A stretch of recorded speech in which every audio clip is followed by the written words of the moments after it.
All right. Let's see. Is it working? Can you guys hear me out there? Yes, no? Yes, no? Let's see. That one off. Yep. Cool. All right. Hey, good morning. Good morning to the live stream portion of the net. Yeah, you're coming through. Bob. Good. Good. Thanks, Terry. All right. Very good, Terry. Thanks. And, yeah, I guess we'll start the net here in a couple of minutes. All right. Today, guys, this is going to be all audience participation. Here's I've been sick with the cold, the COVID, the whatever. Got this lingering cough.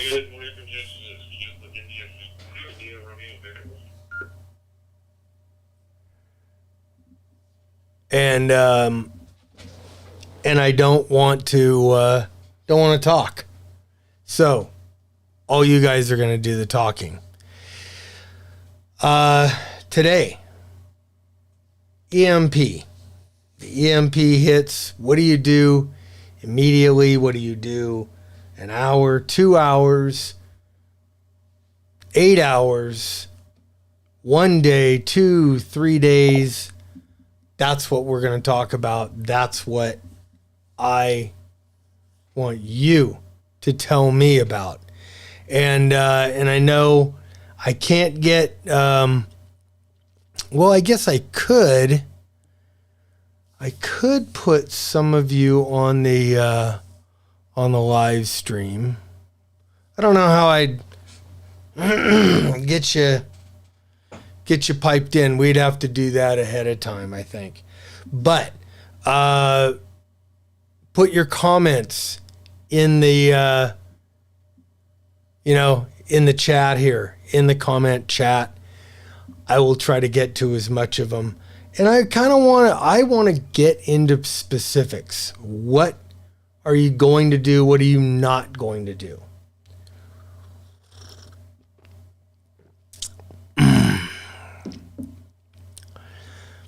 Let's see, who all do we have in here? We've got Jeff.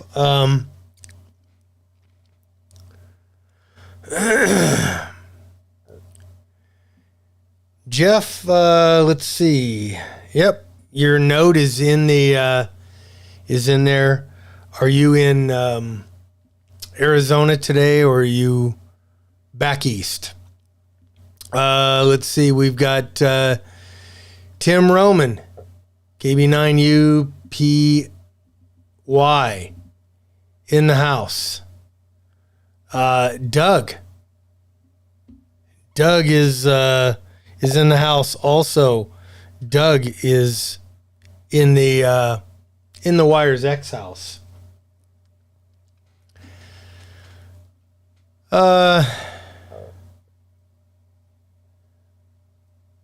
Let's see. KD8LGZ in the house. Shell Stang. Strange? I don't know.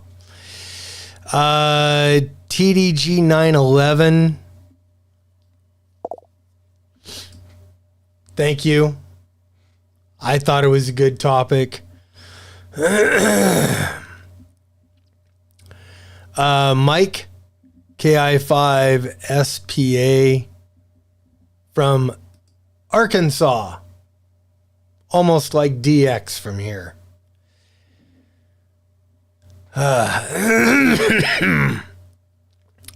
Doug says to suck it up.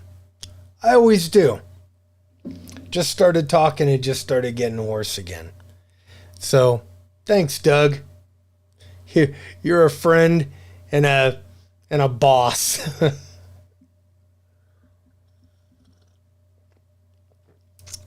Let's see. Jeff's got a radio today from Arizona. Very cool. Terry O'Neill, first hour. Oh, okay. Well, we'll get to your first hours, and I think maybe I'm going to break it up by that first hour. The first couple of minutes, that kind of thing. I don't know how else to do this. I've never been on a net before that dealt with this. So this ought to be freaking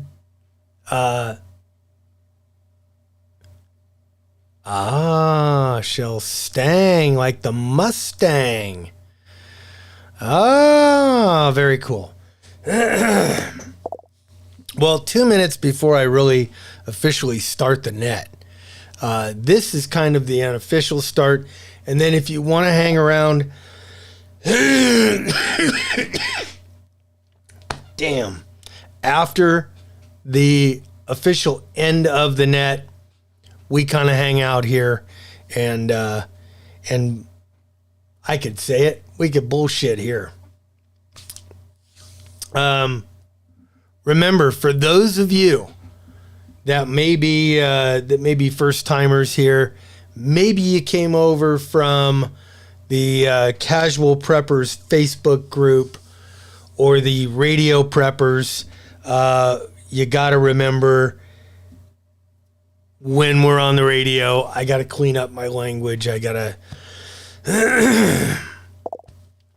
yeah. Yep. I've heard that EMP won't affect vehicles as much as one thought. Well, I don't know. And that's the problem is nobody knows. Nobody knows what it's going to affect. And it's 9 o'clock, so I'm going to go ahead. I don't do much with this, so I'm going to go ahead here. And is there a video on how to connect WiresX Node, and can DMR be used?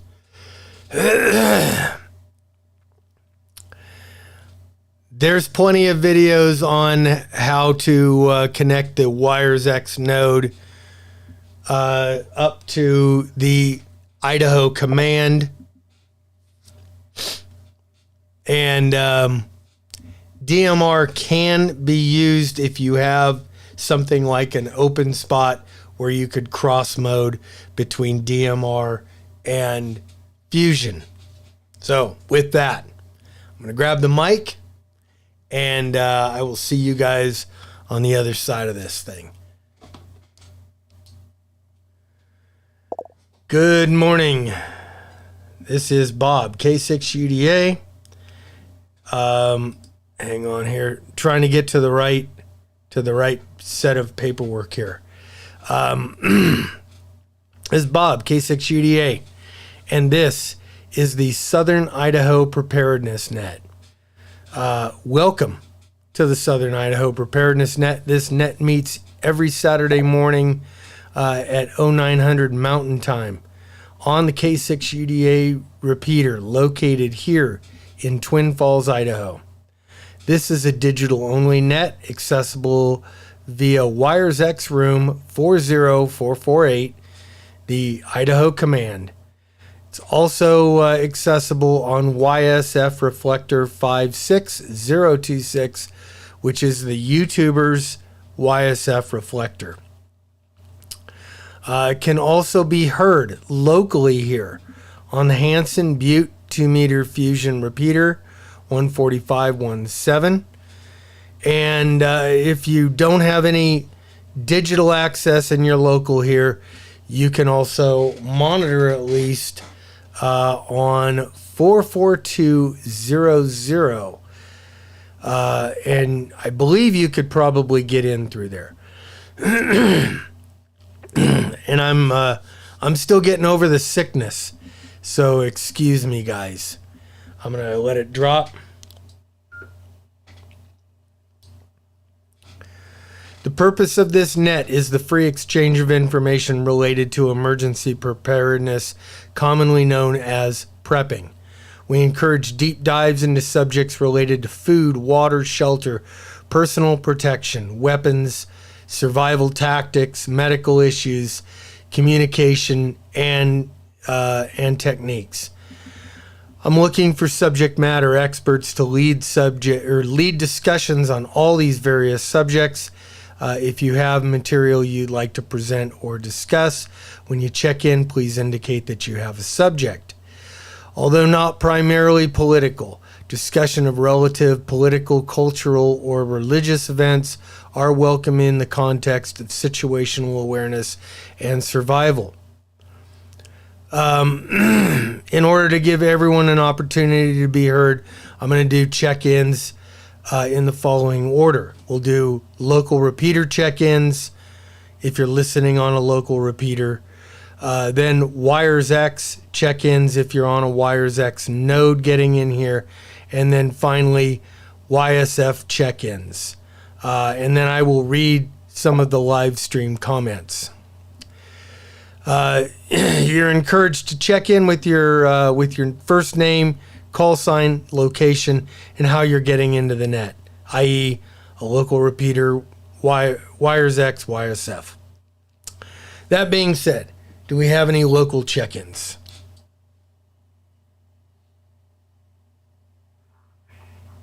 Kilo Juliet 7, Romeo Alpha Romeo. Checking in on 500 today. Listening there, Terry, Twin Falls. Very good there, Terry. Thanks for being with us and helping out. Terry is kind of the other half of this too. So I'm going to call on him to lead some of the discussion. Any other local check-ins?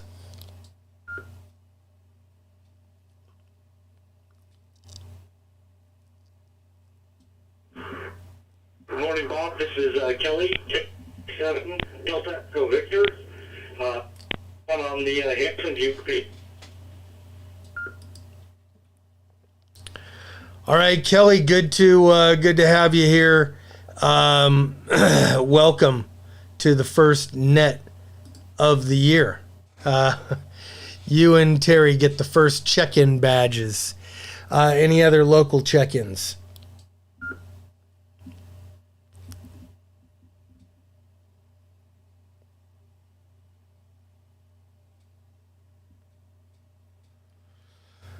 All right. How about WiresX? WiresX check-ins.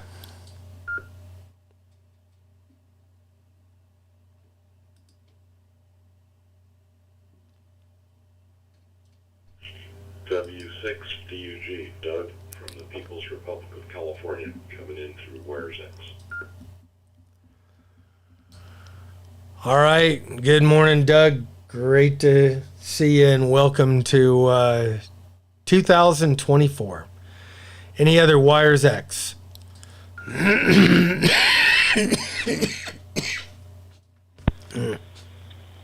Jeff, KD8IOK, Yuma, Arizona. Okay, Jeff. Good to see you in there. And thanks for checking in. Other WiresX check-ins. Damn, guys.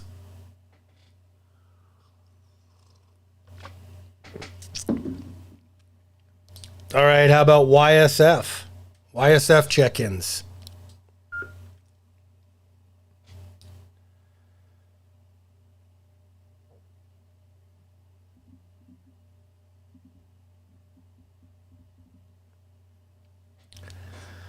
All right. I guess that's it for the moment.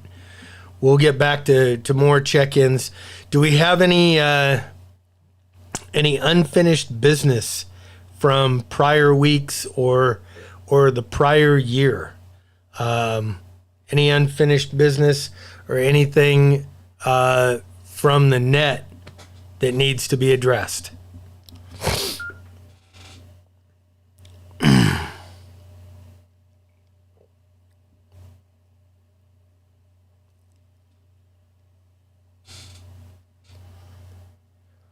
All right, I guess not. So, just like it would happen in real life, I think we're just going to jump into it. We're all sitting around drinking our cup of coffee in the morning. Everything is normal, and all of a sudden the lights go out. Not a big deal. Happens, well, if you're in the People's Republic, it happens all the time, every time the wind blows. The rest of the country may or may not happen in the weather or whatever. But something about this one is different. It is the cars stop flowing down the street. Cars stop. Your cell phone may or may not power down. Who knows? But something is different about this one. And in a few minutes, you discover, wow, power's out all over the city. Cars are stopped on the road, and it dawns on you, holy crap, this is an EMP. What do you do? I'm going to go ahead and open it up. I don't want to do the talking today. I want you guys to do the talking. I'm going to start it off with a couple of comments here on YouTube. So hang on here. I'm going to let it drop.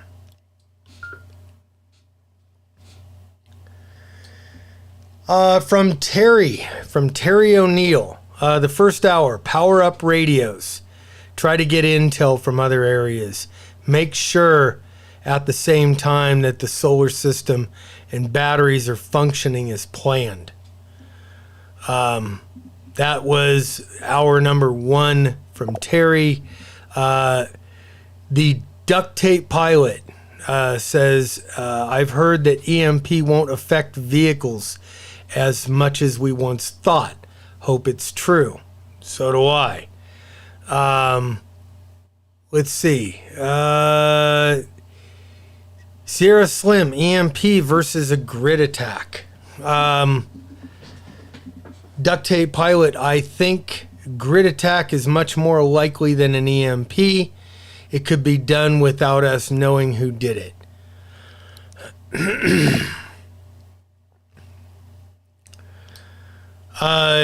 Terry also says, I agree, grid attack is probably more likely than a full-blown EMP. Either way, chaos will follow. Stephen Bates says, I think my storage unit is keeping me away from my VHF radio on purpose. And let's see. We have a couple of check-ins. Shell Stang. If power outages are common, it could be much more than the first hour before anyone even realizes that this one is different. And that's true. That's very, very true. I'm going to open it up on the radio. How about locally? Anybody local have something they want to add?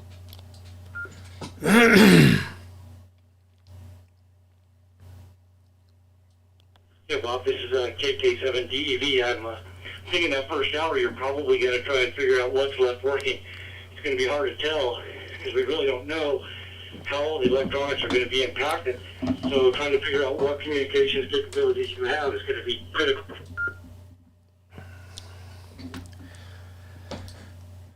Yeah, definitely. That's going to be a big one.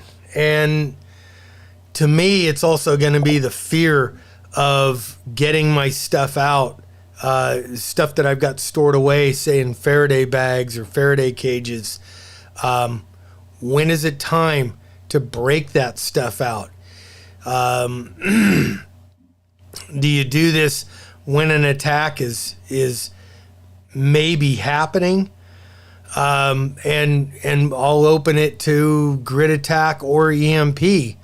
it's kind of at that point the same thing. I think the grid attack, though, is going to be different in that the vehicles aren't going to go down, not like an EMP would. An EMP, I think everything is going to stop all at once. It'll be a it'll be a major S storm right there.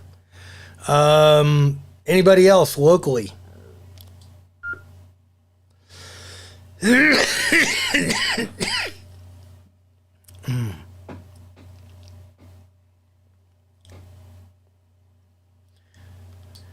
Let's go WiresX. WiresX and YSF. Go ahead.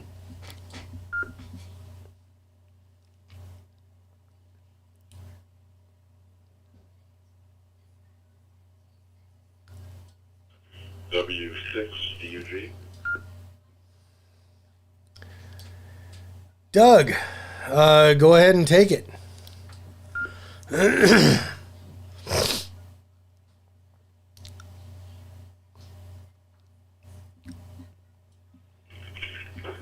Well, I think the first hour is going to be difficult, like you already said, to discern that it wasn't just the same old thing. I'm in a different. You talked about the electric, the grid going down in California a lot. That's from PG&E. I'm not in PG&E. I'm in a different district that's fairly reliable, and they've never shut it down because of wind or anything like that.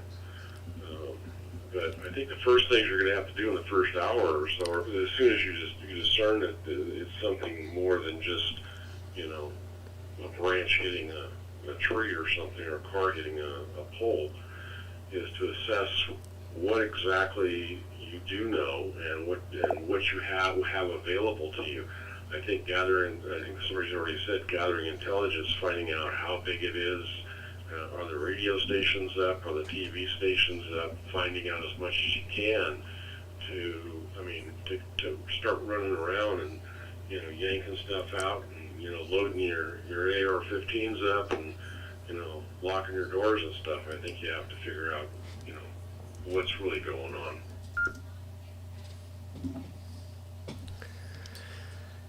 Yeah, definitely.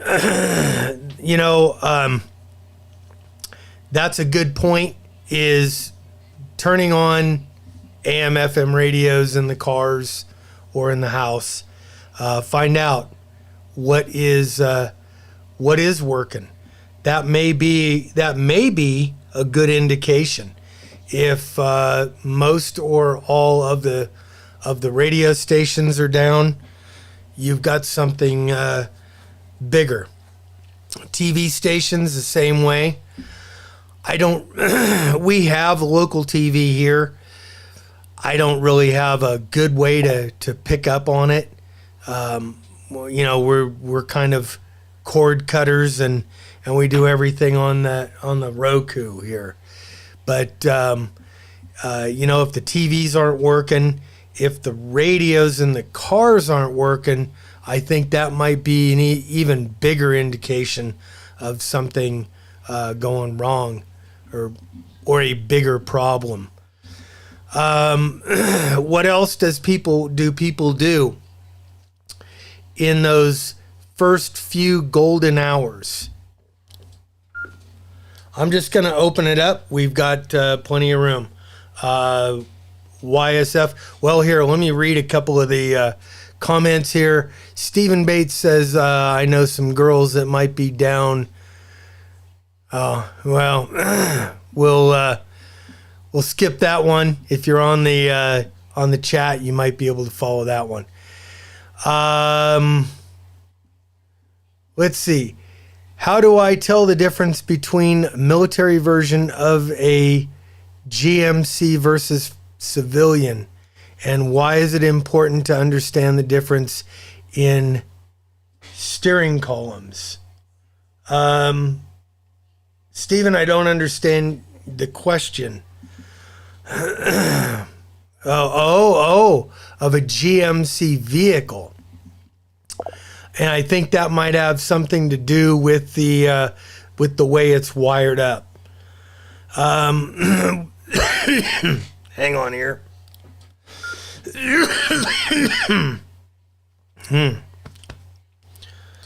Okay, sorry about that. The Shadow Bear says, I wouldn't take everything out of the Faraday cage right away.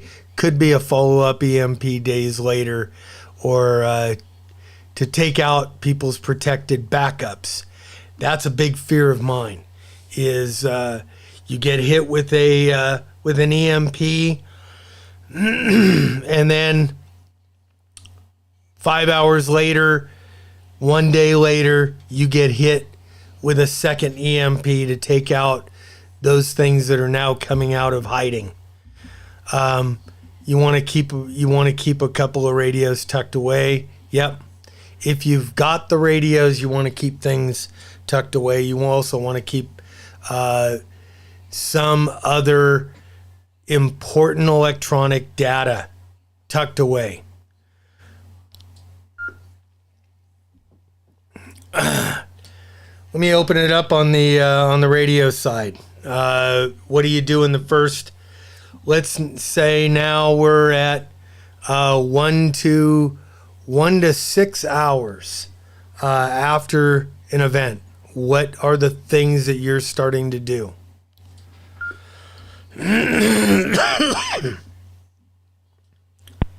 KD8IOK. All right, KD8IOK. Go ahead, Jeff.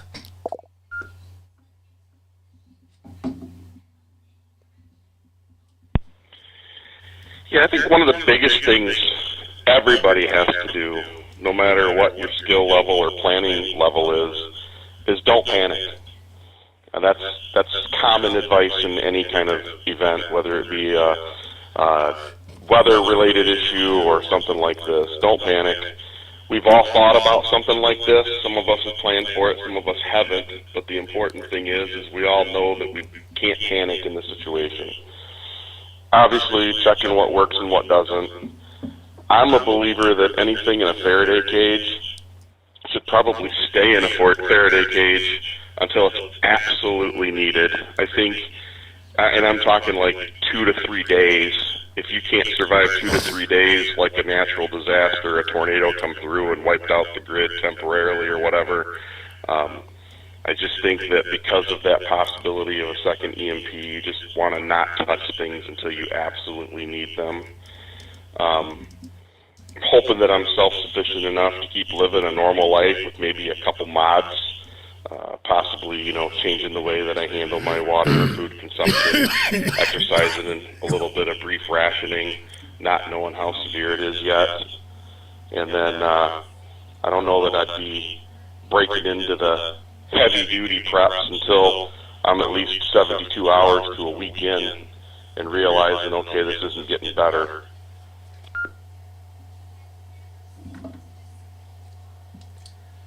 Yeah, definitely. I agree. Those are good points. First of all, don't panic. Panic never benefited anybody. Start testing equipment. Good point. Test things that aren't in the Faraday cage or Faraday cages. See what is working, what may have survived, what didn't survive. Keeping more of your equipment protected for the next coming days, I think, is a very important thing. And as far as getting into your preps, getting into your food, I would say, at the very least, let's start eating the leftovers in the fridge. We'll do that on day one. Things that are in your freezer, it's time to start thinking about fixing that stuff and eating that first before you start breaking into the MREs and all the other food.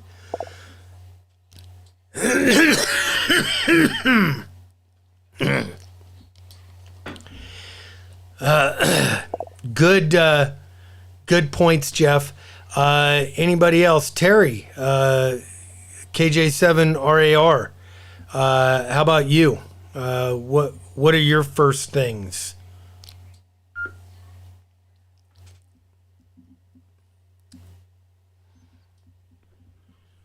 Well, I think if we notice that the cars are shut down, I think most of us that have any of this knowledge are going to be pretty much aware right off the bat that this is something special. This is probably an EMP.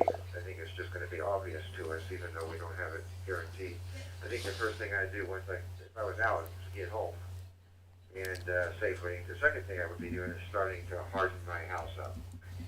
Make sure that I have everything set in order, the food lined up, weapons lined up, even though I probably wouldn't need that until later on if that was really an EMP. But I would just begin to realize, okay, it's time to set up, get my generator going. And by the way, I understand that the generators, since they're not running on the computer stuff, they should work. So if you have a generator, you should be able to keep some of your freezers running, etc. So I think things like that I would start to set up. The question I would have, and we can bring this up later, is the grid attack versus EMP. And when you're ready, I'm glad to give you my opinion on that. Over. Yeah, go ahead, Terry. Keep going.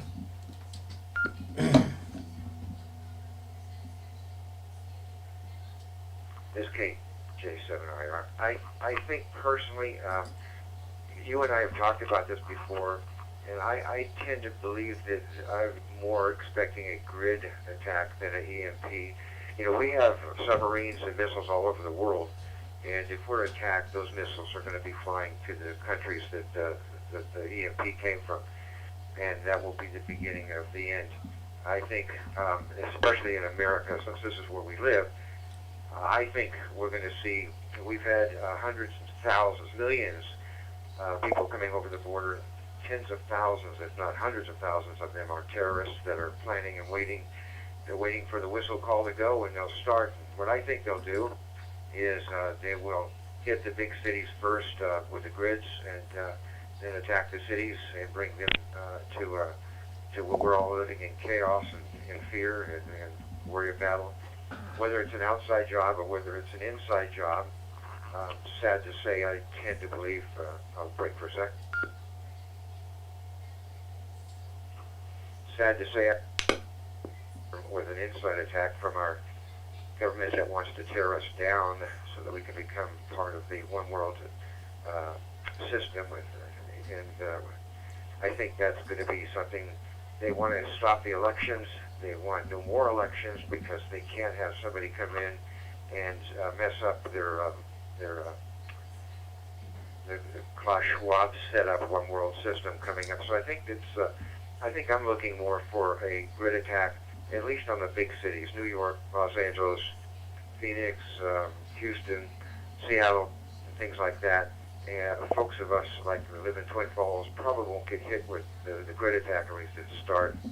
But things like bridges going down, like our bridge going down, the big one, and just to cause chaos where it can. That's the one I'm more concerned about than the EMP person, KJ7RAR.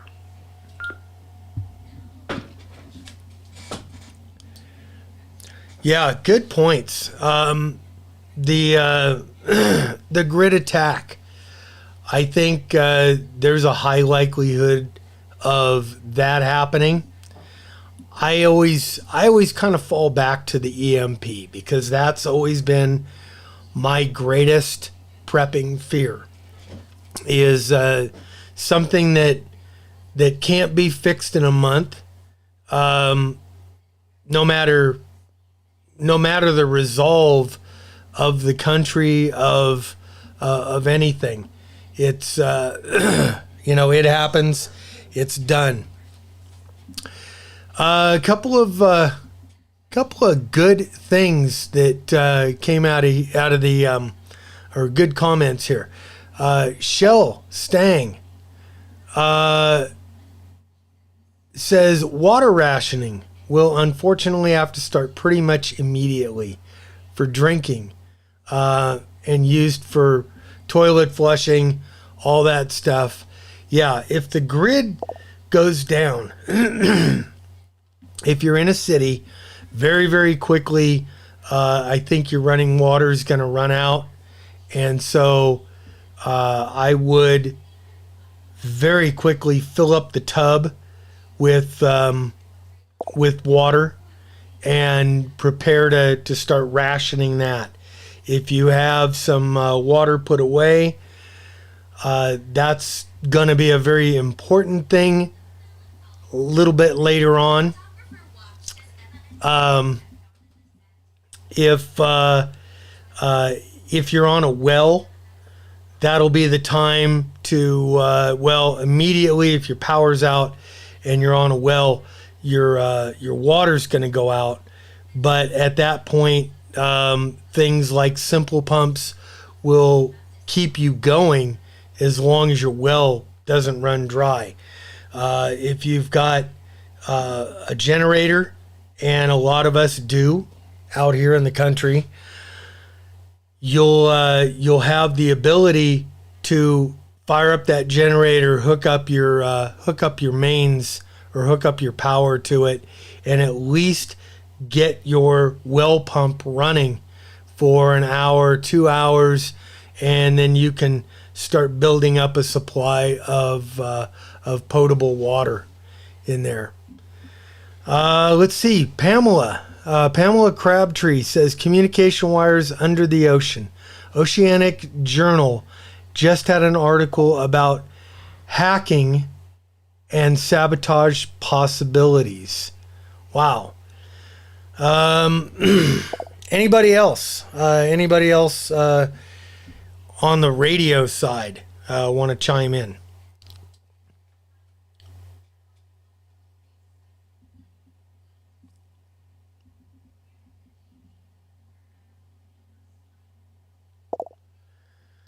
Okay, guess not. Terry O'Neill on the live stream says after 6 to 8 hours, try to figure out if it's social excuse me. Try to figure out if social unrest has erupted into rioting, looting, especially if you have if you're in an urban area. This is the time to implement your security plan. Terry, I think, honestly, your first 8 to 10 hours after, say, an EMP or a grid attack is your golden time. This is the point in time where most people think it's just a power outage. The normalcy bias has kicked in hard, big time. People think, oh, the power's going to turn back on any minute, and so they'll go about their day. They'll try to live as normally as they can throughout that day, and maybe into the next day. Once people wake up on day 2 and start to realize that things are still off, and they still don't have any definitive news from the outside world or the government or local officials, I think that's when things will start to slowly dawn on most people that this is different.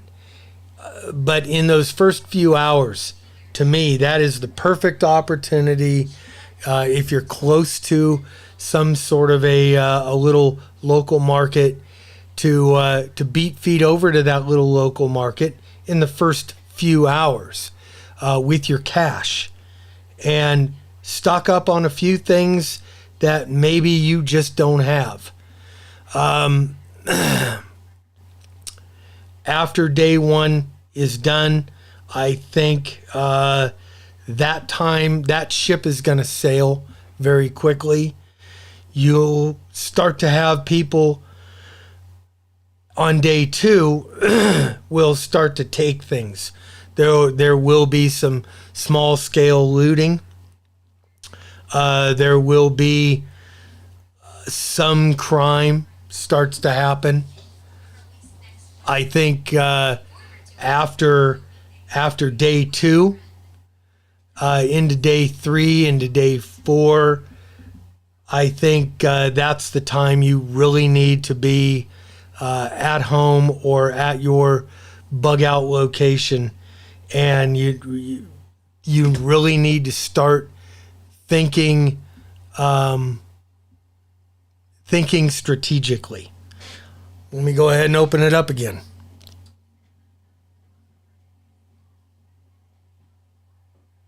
Oh.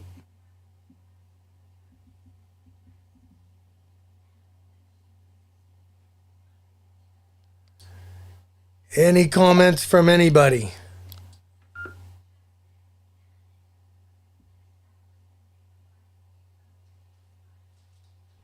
KK7DEV.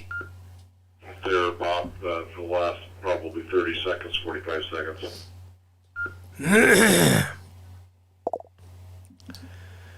Okay, thanks, Doug. DEV, go ahead.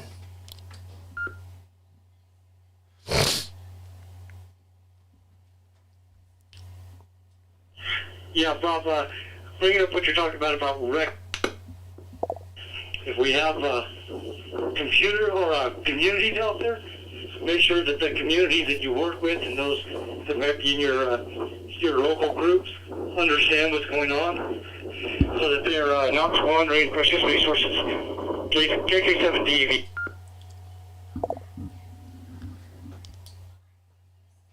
Yeah, very. Oh, hang on here. Am I going out? Yep, I am. Very good observation there. If you're hooked up into some local communities, make sure that those local communities understand what you at least believe is going on. Somehow you'll have to get word to them. If it's a Facebook community, Facebook probably won't be up, so you'll have to have an alternative method of getting in touch with these people. Let's see. Let me go through a couple of comments here from YouTube. Terry says, day 2 will be when the proverbial light switch goes on for most people. Pamela Crabtree says, cash and a calculator. Local stores during an 18-day power outage traded with cash customers.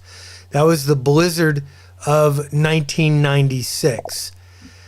Very interesting. I wasn't back east, so I really didn't know. But for 18 days, they ran. They kind of ran things. That's very interesting.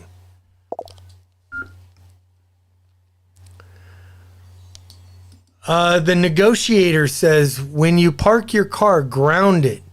If an EMP goes off, you might be able to drive your car afterwards. Interesting. I hadn't heard that one. And I guess, I don't know how you would effectively ground your vehicle when it's parked. To the negotiator, if you've got information on how to do that, please let that stuff out. Let's see. Do you have a suggestion? Yep. YouTube has some good videos on mercury aluminum amalgamation. And I don't know what that would be good for. Currently learning about mesh networks and how they work. That's from Pamela Crabtree. Just remember, if a lot of this stuff, if it's not protected when something happens, it may be bad. The equipment itself may be bad.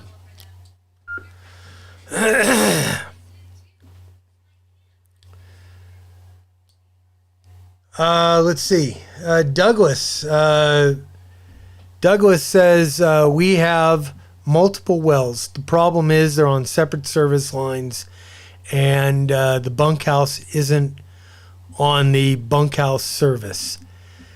So there's a lot of discussion going on the YouTube side, which is really, really cool. Maybe an aircraft style 1/4-inch plug grounding point. That's a great idea. Very good idea. I hadn't really thought of that before. We have so now we're 3 to 5 days out. What are you going to do now? We're 3 to 5 days post attack. I'm going to open it up to the radio. Go ahead.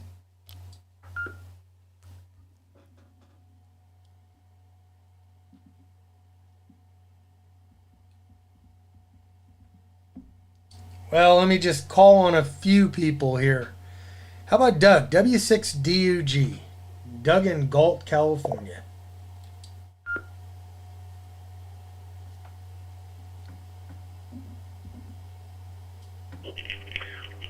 Bob, I think 3, 4, 5 days afterwards, I think the people, the light bulb coming on day 2 is probably unrealistic, because you've got a lot of people out there who are just sheep, and they don't, if you said EMP to them, they'd cross their eyes and say, what's that? They don't have a clue about things, and the ones that probably may even have an inkling of it, are going to sit there and expect the government to come and rescue them. They're going to wait for the power to come back on. They may be down to grocery stores trying to get stuff, but that happens anytime they shut the power off. Now, we at my house, and along with about 20 other houses last year, we lost power on New Year's Day for 4.5 days. And of course, we knew what the problem was, and we knew that there was a finite period of time of, more of an inconvenience than anything.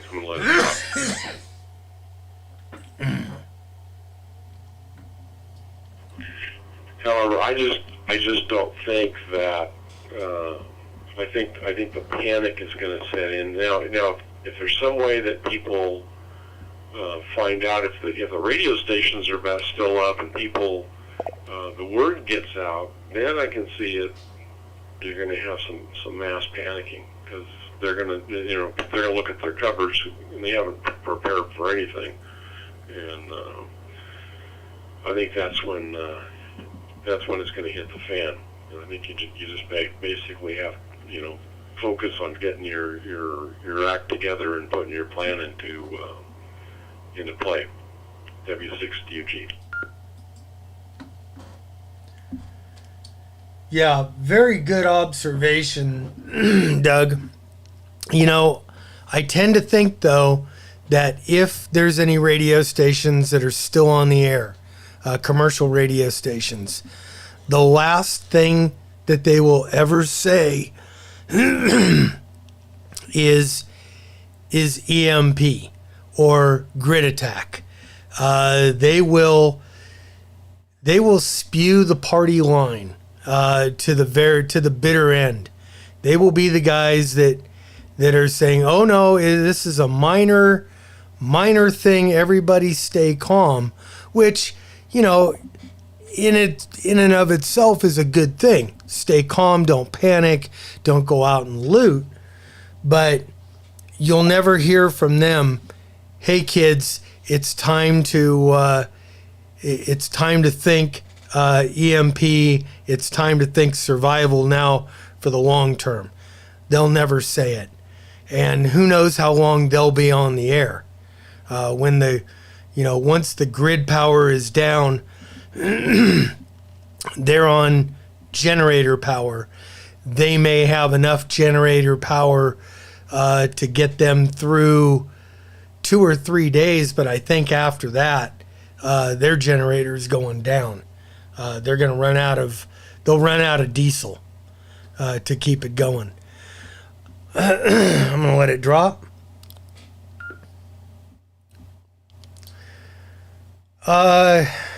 KD8IOK. Jeff, what say you? 3 to 5 days out now.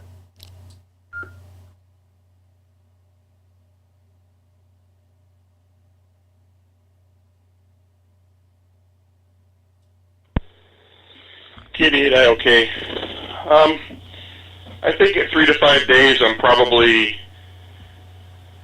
deep into my planning, acting out my plan, digging more into my preps, probably starting to, if I haven't already, I would definitely be logging things and tracking things meticulously so that I can keep track of things like water and food supplies. I'd say probably by 5 days is when I'm definitely reaching out to that inner sanctum we've spoken about and past nets, family, friends, local neighbors, checking on those that I know are probably going to need help and aren't going to be able to care for themselves. And I don't know, just kind of settling in.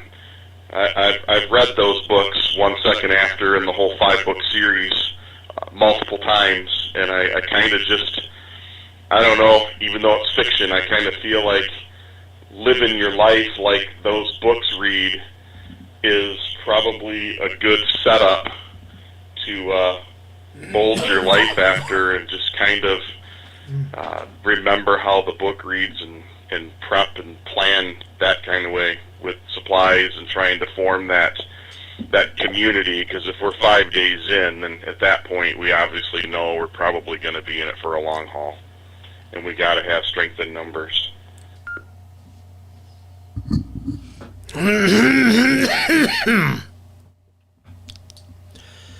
Yeah, definitely. I totally agree.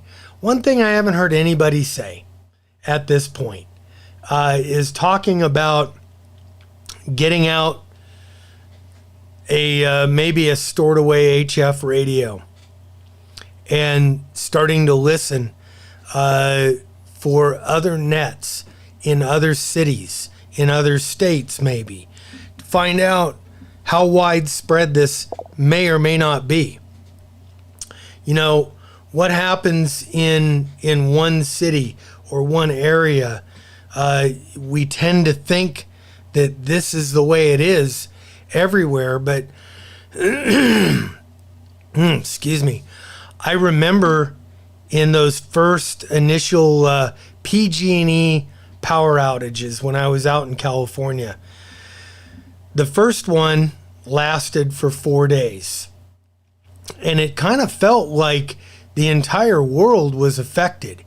But literally, if I got in the car and drove 5 miles down the road, things were a little bit more normal. The gas stations were pumping gas 5-10 miles down the road because they were on a different system, and they weren't being supplied by PG&E.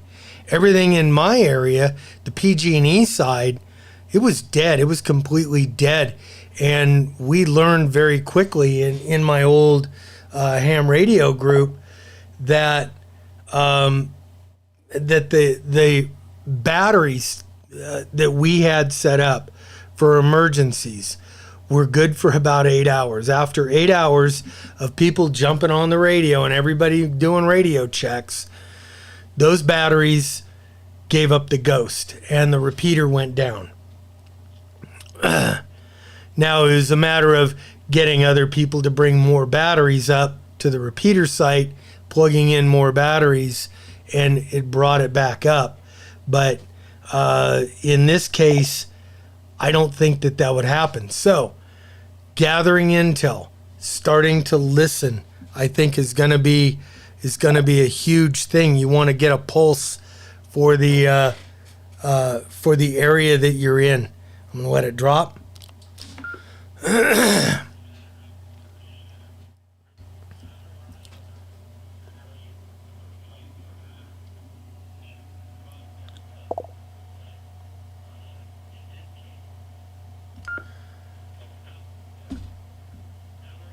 Okay, we got somebody is keying up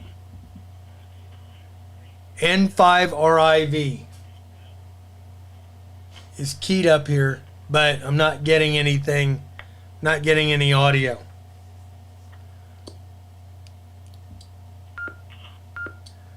All right, it looks like K5NIV or RIV is trying to get in, keyed up.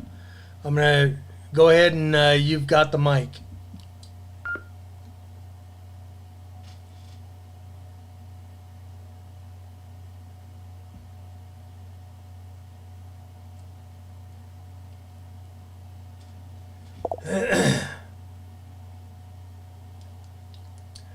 All right, anybody else want to jump in with what your plans are, or what can you advise the rest of us to start doing post EMP or grid attack?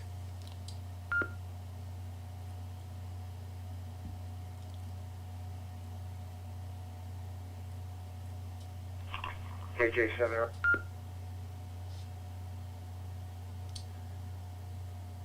Yeah, Terry, go ahead.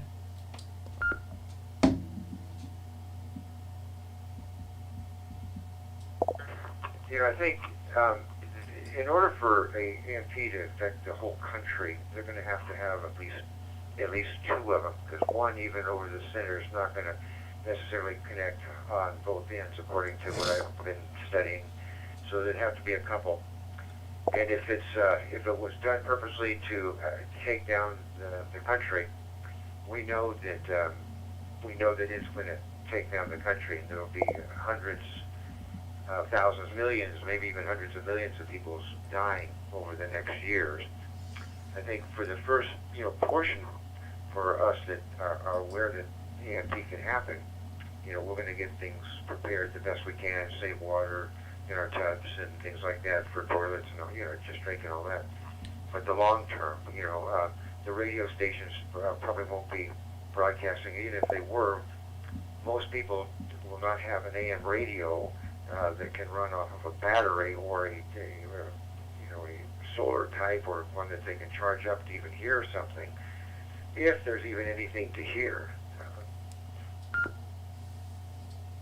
I think the next, so we need to consider, okay, if everything's down, we start locking ourselves down for the long haul. And like the fellow before me said, we've read the books and we know, at least a good idea of what could possibly happen. The other thing to be aware of is if things go down, but not everything goes down, then we start looking at the idea of specific attacks on grids in different cities in order to bring the country into, some kind of internal warfare or confusion or whatever it might take. That's the one I'm more concerned. Well, I'm also concerned with the other one, but that one, because that one will probably end up bringing more violence eventually to the city, so we will want to get more prepared. So I think both of these have some elements that we need to follow, and that would be the same. But if it's a grid, we'll have to start looking at how to protect ourselves and what's going to happen in our cities, even though they may be running. I'll stop for a sec. Will other people come to the cities, our city, if your city's still running, in order to get away from what's going on in the other cities? If they do, where are they going to stay? What are they going to do? What the food situation going to be? One thing we should always do is keep our gasoline in our cars filled up. I don't usually let mine go down more than a quarter of a tank before I fill it up. I've always done that, even without the fear of this. But those are the kind of things I think we need to consider also.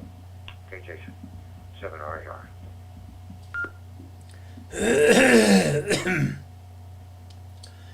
Yeah, good points. Good points, Terry. And I kind of, man, it's so mind-boggling to think of the possibilities here. If it's a grid attack, and if let's say some of the major cities go out. I think the possibility of having a cascading effect where you have more and more strain on the electrical grid, and it starts cascading, and pretty soon most, if not all, the country is without power. And that's without without the EMP portion of it.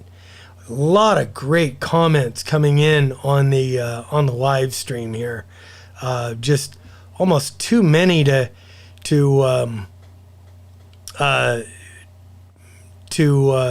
talk about. Jeff Strange says, I think one of the hardest things we're going to have to deal with is those loved ones that depend on things like oxygen machines or pumps. There really isn't anything we can do for them. Totally agree. People on life-preserving medications like, kidney dialysis.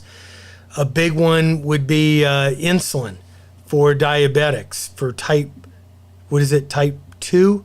Type 1 diabetics. Insulin needs refrigeration. If you don't have refrigeration, the insulin you have is gonna go bad. The ability to get more insulin, the ability to get other life-preserving medications, heart medications, anti-rejection medications, all that stuff. All those people, unfortunately, are going to have a very limited time frame.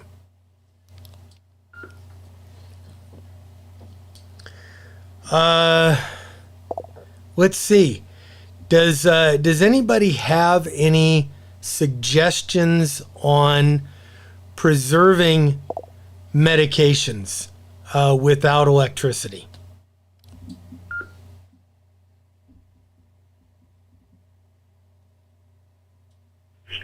Whiskey 6 Delta Uniform Golf. Doug, go ahead. And for the FCC, this is K6UDA.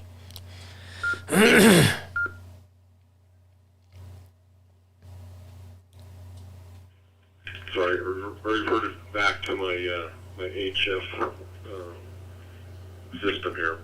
I just wanted to bring up one thing that somebody had brought up on our very first net, and I wanted to reiterate it because I think it's important and it goes in with the medication, and that is that there is a website that you can go on to and get long-term medications refilled. And that website is JASE, J-A-S-E, medical.com. That's J-A-S-E, medical.com. And you go on there and you can order like a year's worth of your medication.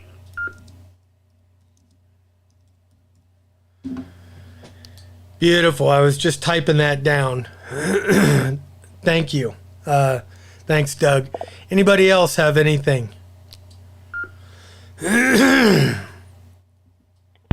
KD8I, okay.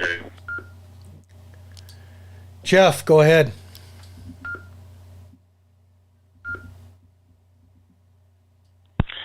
Yeah, I was trying to get in there. Doug stole my thunder, but I wanted to also say that with that JAS or JACE, I'm not sure how it's pronounced, what they do is they provide a 1-year supply, and then they send you a reminder, because I'm a participant. They send you a reminder about, 11 and a half months in to remind you that you're due for a refill.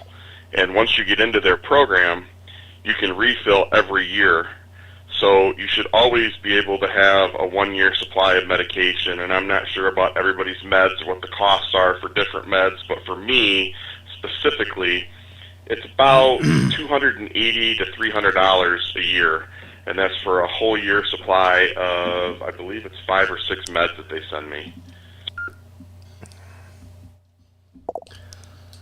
Wow, that sounds fairly reasonable. Is that covered by your insurance?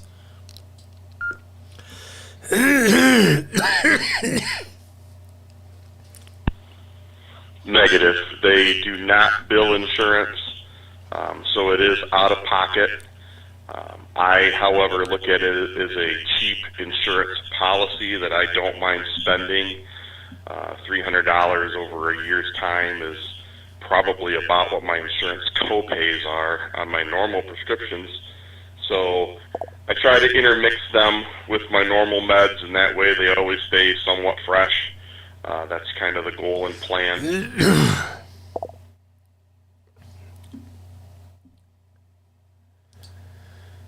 Very cool. Great information, guys. Thank you. Let's see. What else? We're coming up at the top of the hour here. So I kind of want to open it up to anything else, and and also I'm also looking for new topics for future nets. So if you've got ideas for a topic, or you want to deep dive into something, even that we've talked about already, let me know. Do we have anything? Do we have any other business, or anybody want to add anything to the conversation?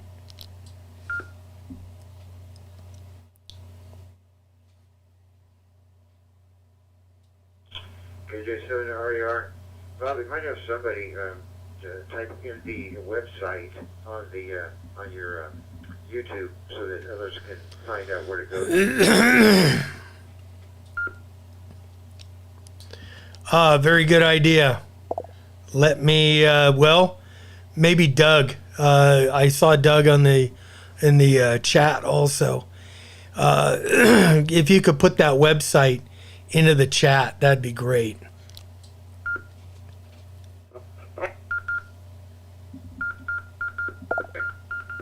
Up through the window. Again? Or TAW with a comment?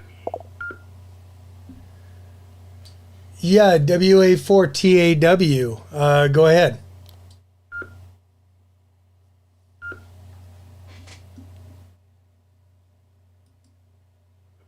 WA4TAW comment? Yes, WA4TAW. Go ahead. Hey, Bob, Yeah. do you have a grinder, a hand grinder, Bobby can use? Bobby's husband, Joe. Yes, I do. WA4TAW. Go ahead.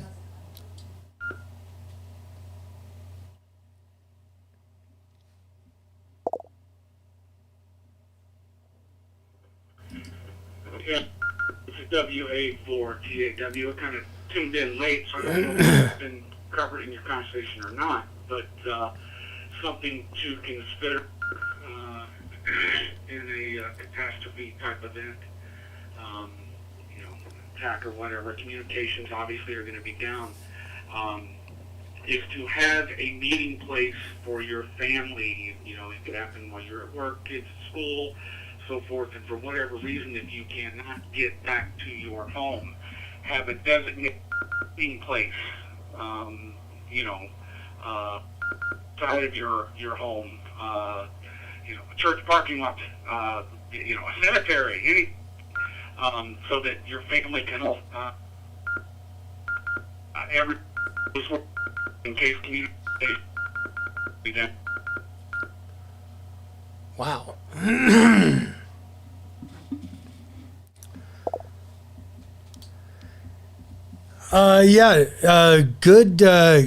Good point.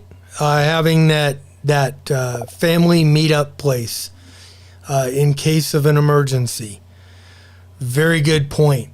WA4TAW, how are you getting in? because I kept getting a lot of we kept getting a lot of chirping on the back end.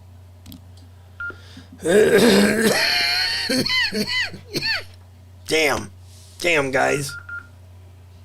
I hope not interfere with the other gentleman. W9 DGK and WSQ. Are you copy? And DC down here don't want to work very well. Of course, it's all the cinders and all the black, so I hooked up the outside antenna. Yeah, N9 WSQ. Go ahead. You have a comment?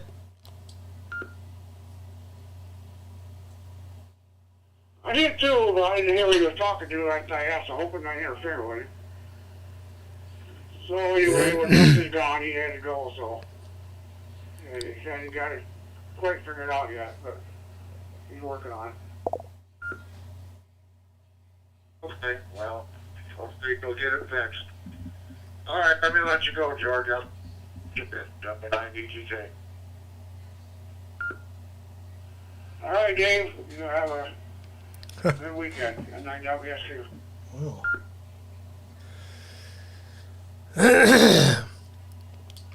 All right. Kind of sounds like we got another QSO going on. I don't know how we managed that on WiresX, but okay. Any other comments for the net or from the net before we go ahead and call it?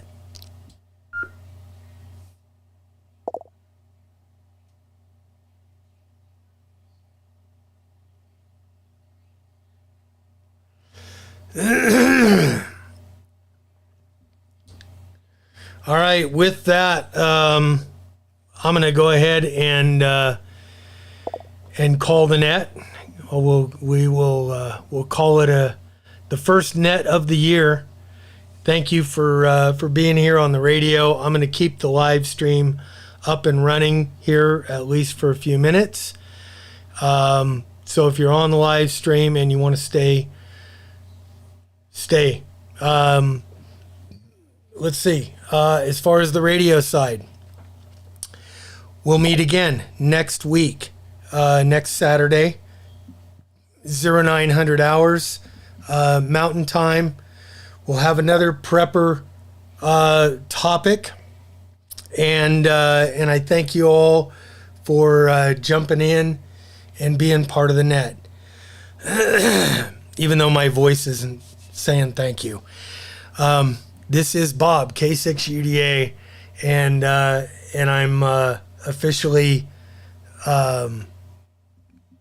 putting the net to bed for the week and returning the K6UDA repeater and the other 3 repeaters back to normal ham radio operation. Thanks for joining, guys.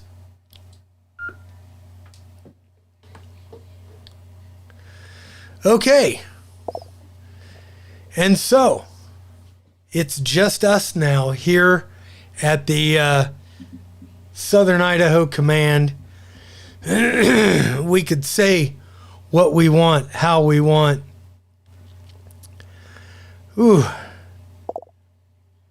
Let's see. Got my wiring adapter for my FT5 after seeing Bob's video. Good to see you. Great net. Hey, thank you guys so much. This is all about you guys. It ain't about me. We got 36 people in. We had 40 at one point, which is pretty good. Means it's growing just a little bit. And you know, we don't want it to grow insanely. It doesn't need to. That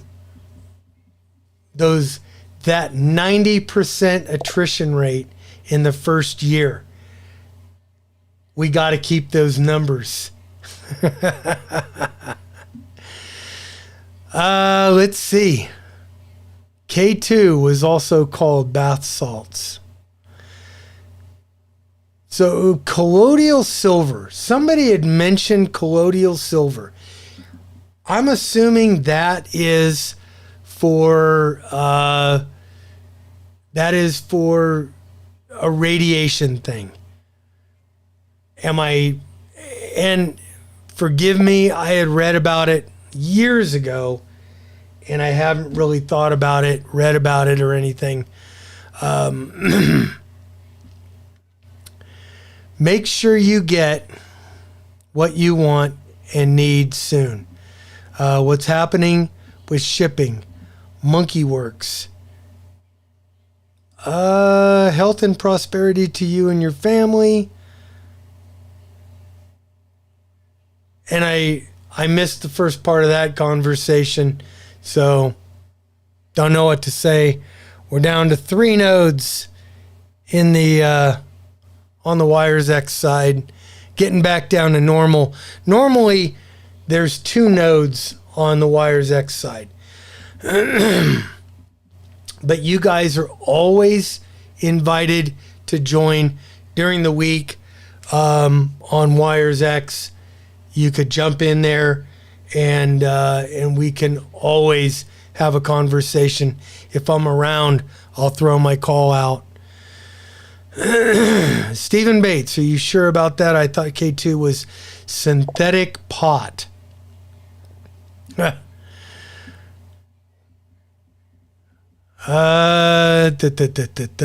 the extra on the call? I think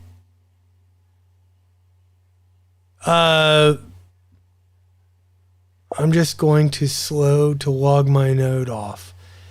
Yep. Yeah, Jeff, you could keep your node plugged in here. The colloidal silver. Somebody refresh my memory. And Pamela says the WRJR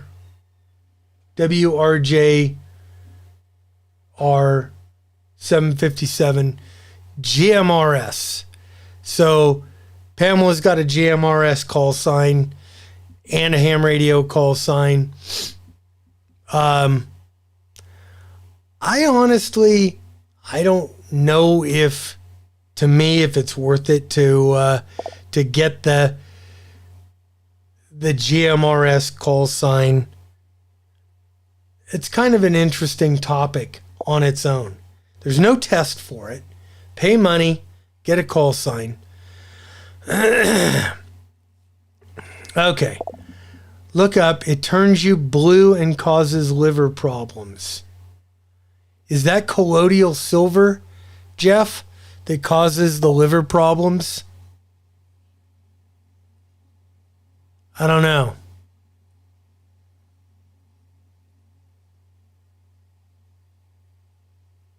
I'm not going to go back through and look at it.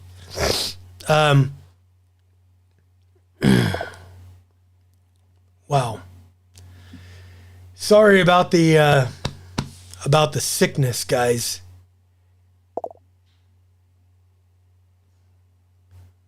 Silver is antibacterial solution for viruses. Oh, okay. We could talk about the analog repeater system called the Intermountain Intertie. Yes, I know that there is the Intermountain Intertie. I've got it plugged into my FTM 400 and a few other radios. I haven't been on there for quite a while, though.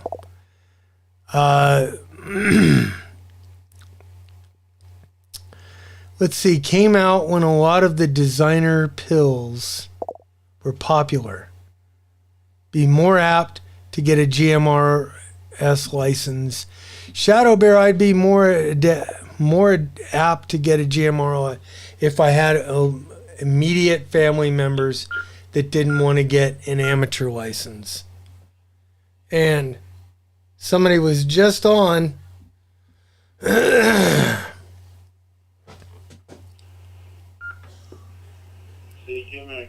DQ America Link, Michigan Ground. So really done my America Link. DQ in my contact lane. Okay. Looks like somebody just knocked me off off the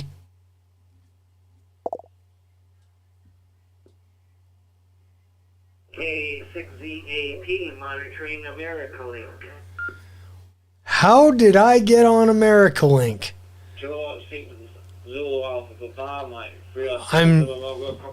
That's crazy. Hang on. Hang on, guys. Bravo Alpha Romeo, November Sierra, Lima Echo. Young license since 2002. Most of my family license doing a Home 5. Kilowatt 6 Zulu Alpha Mike. All right, that's weird. I don't know how that happened. KZAP, good So- morning to you. I'm in California. I'm at a restaurant. It's kind of noisy, but so I'm kind of listening, so I can't talk right now. But Happy New Year to you from K. That's kind of crazy. Back to you. We got tied in with America Link somehow. Yeah, Happy New Year. I don't even a decent meal back. And I'm going to try to kill that one. 5:15 Saturday after evening. 5. Casings in EMP. I like. Yep, it's YSF, guys.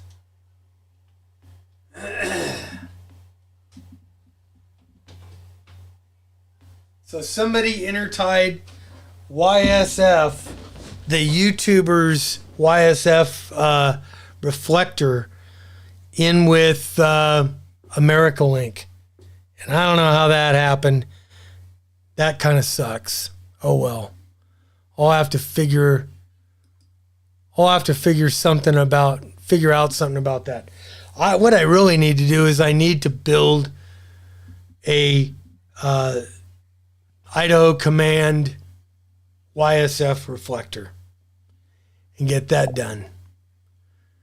Colloidal silver can cause poor absorption of some drugs, such as certain antibiotics,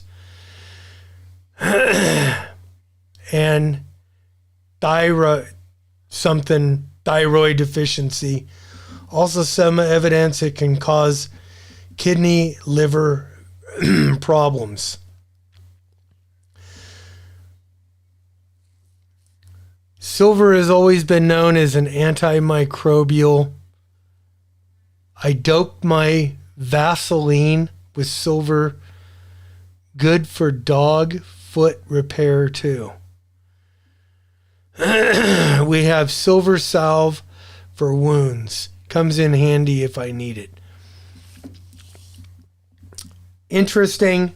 I'll have to start looking into that. Maybe for next week, we jump in. We do some kind of a medical thing, and I really am not a medical expert. You know, I've been through the first responder courses. That's about it.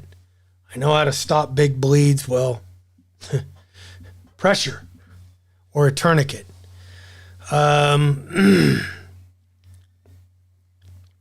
Antibiotics for sinus infections killed my guts. Wow. I don't know. Maybe it's just better to ride it out like I'm doing. Been riding it out now for about a week or so.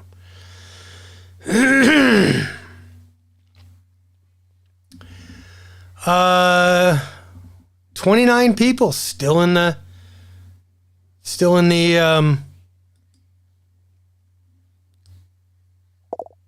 remember this choice. Back to the live mode. I'm just looking at my stuff. Let's get a let's get a head count in here. See who all is in here. 36 thumbs up, 1 thumbs down. Looks like there's 29 people in the chat. And YM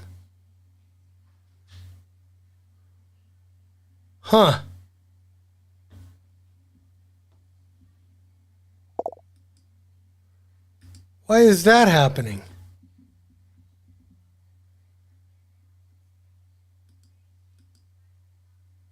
Let's connect back up to the Idaho command.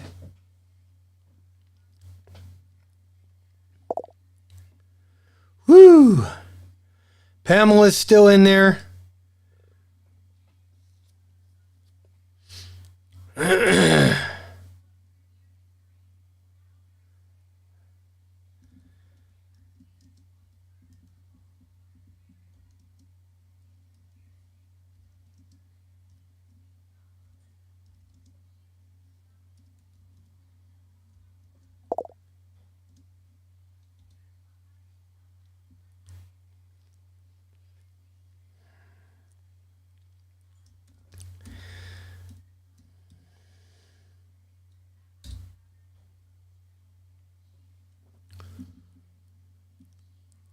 Okay, so it looks like we've got Pamela's still in there. Stephen Bates is still in there. Jeff is still in there.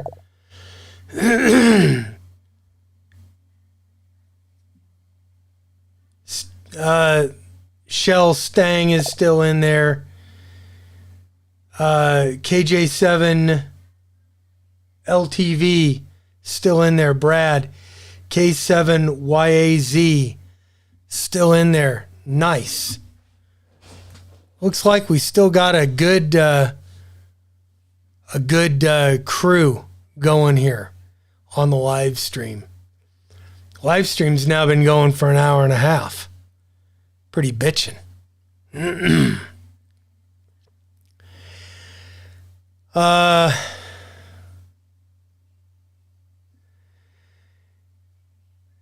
Is there an interest in having any of you guys jump in here live? 41 thumbs up. Yes. I love it, man. That's awesome.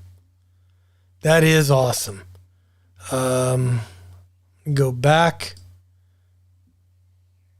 to keep it rolling. There you go. All right. So,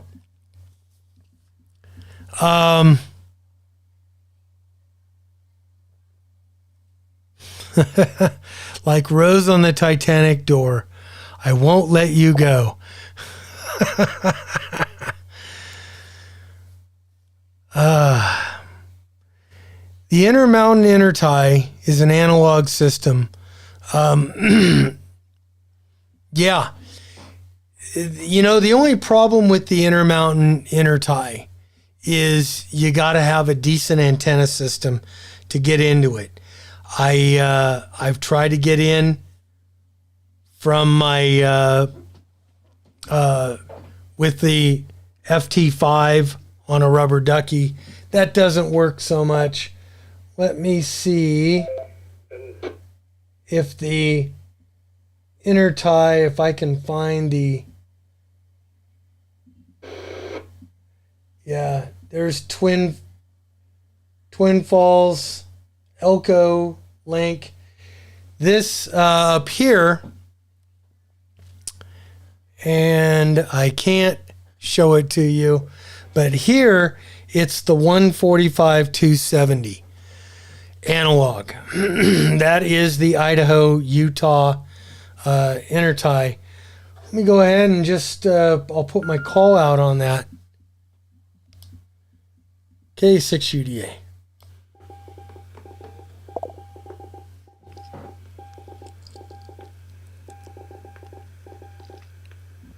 So as you can see, it hasn't been fired up in a couple of minutes because it just ID'd itself. But that is the that's the Intertie, and that's mainly Idaho and Utah.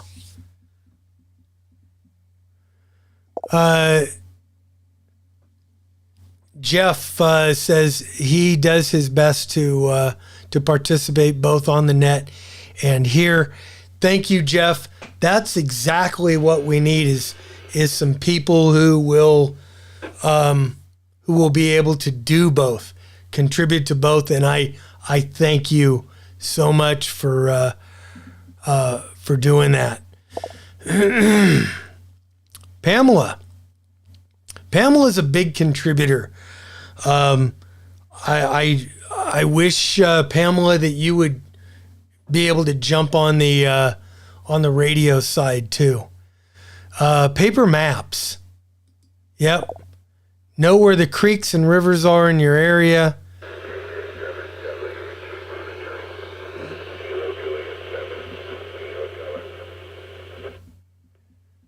So that's on the intertie. I'm monitoring the intertie right now.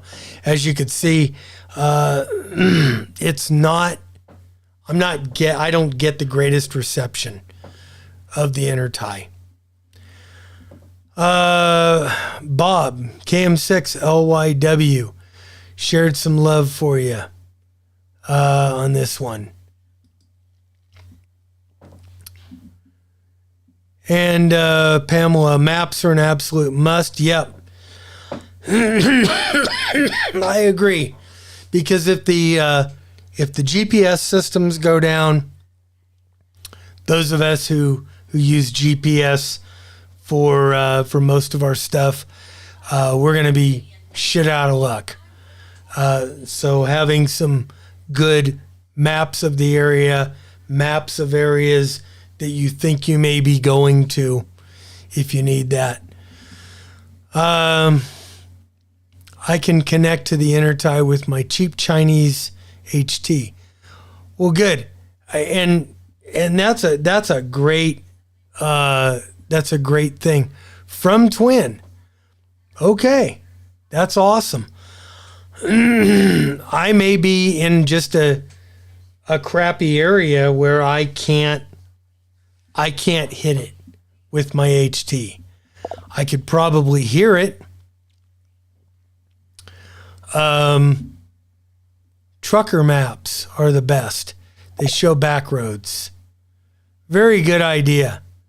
Maybe go over to a truck stop and pick up maps of the area or a state map. Let's see. Won't take more than a few hours for people to realize shit hits the fan if no radio stations are on the air. You know, here's an interesting thing. New cars, they are not putting AM radios in some of the new cars. They're relying a lot on satellite radio, trying to sell satellite radio. And man, I'll tell you what, not having an AM radio in the car, that could be a very dangerous thing. I would say that that's probably a must, is to have something like that, or at least bring a portable AM radio with you to keep things in a get home bag. Keep little things, even one of the little mini transistor radios that you could throw in a get home bag, and that to me is a very important thing to keep in the car. Not a full long range patrol bag, not a 3-day bag unless you're planning on being 3 days from home on foot, but a small, I would say a small backpack, something that you can put 8 hours worth of snacks in, something that you can put some extra ammo in, medication. If you take medication daily, I would keep some in there. Headache meds, aspirin, just, the minor annoyance kind of stuff. CB radios in each auto. Yeah. You know, I had a CB radio in my Jeep for several years. I just pulled it out and put a GMRS radio in the Jeep. I don't know if that's a good thing or a bad thing. I kind of tend to swap out things like that. Let's see. Is Slim Shady still in the house? Wow, lots of great things. EMP hits your new car is not going for the radio. It won't even be working. I don't know. Don't know if it's going to take out every system in the car or only some systems in the car. These are really thought-provoking questions. Let's see. Explore your surroundings now, not when you need to. Yep. I would say be fairly familiar with your city or your area. What do you have? What do you have for water sources? You know, here I'm in the desert. I'm in the high desert. I do have the Snake River just a few miles up the road, but it's a few miles up the road to me. On foot, a few miles is a long way on foot. If our canal is running, and just to show you how it can things can change on you very, very quickly. My local canal, irrigation canal, it's a pretty big system that runs all around here. And then I've got a little canal that runs right through my property here and feeds several of the farms right here. They shut it off in the winter. So if they shut it off in the winter, it can be shut off in the summer and it probably won't start back up. So that means if it shuts off, your water supply, if this is what I'm relying on for my water supply, it's done. My crops are done. It scares the hell out of me. It really does. Jeff says he bought a Jeep. I haven't enjoyed it yet, but now he wants a pre-75 vehicle in case of the EMP. And I've always had pre-75 vehicles. Older vehicles that run on points and condensers that can be changed out very, very quickly, and you can have a vehicle back up on the road very, very quickly. And my voice is really starting to go now, guys. It's it's going. Check your power companies, see if they offer free solar generators or if you're on a medical device. Interesting. Oh,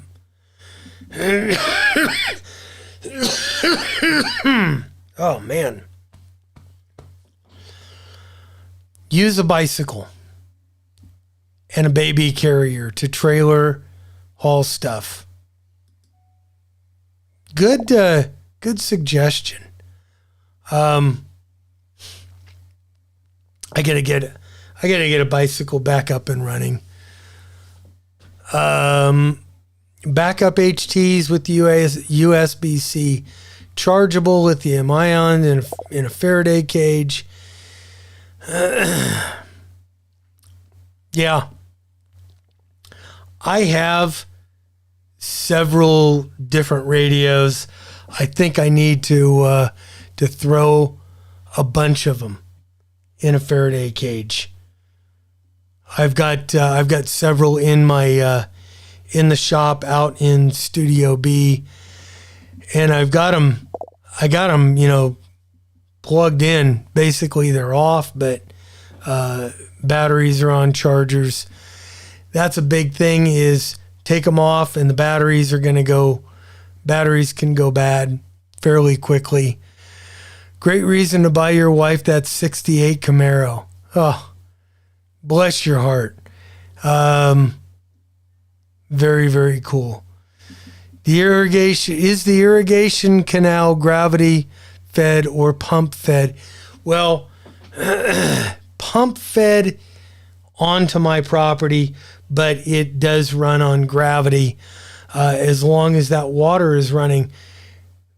If that water is off, if it's not coming into the main canals, and I mean, we're talking 40, 50 foot across canals, you're kind of screwed. If those canals are not running, my canal is not running.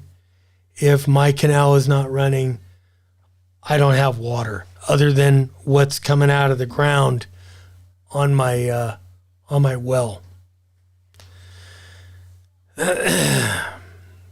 Anyway, guys, I'm going to go ahead and call this. This has been a great net. This has been a great live stream here.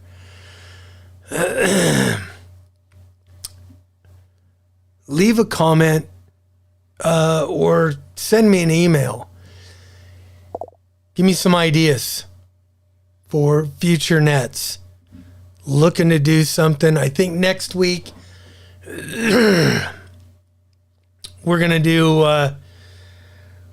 get back on the radio topics, and I need some material for survival radio. How to use radio for various tools in your survival tool chest. I think for today, I'm going to go ahead and call it, guys. I'm going to say 7-3, and I'm going to stop talking. We'll catch you later. I'm Bob, K6UDA. I'm out of here. 7-3.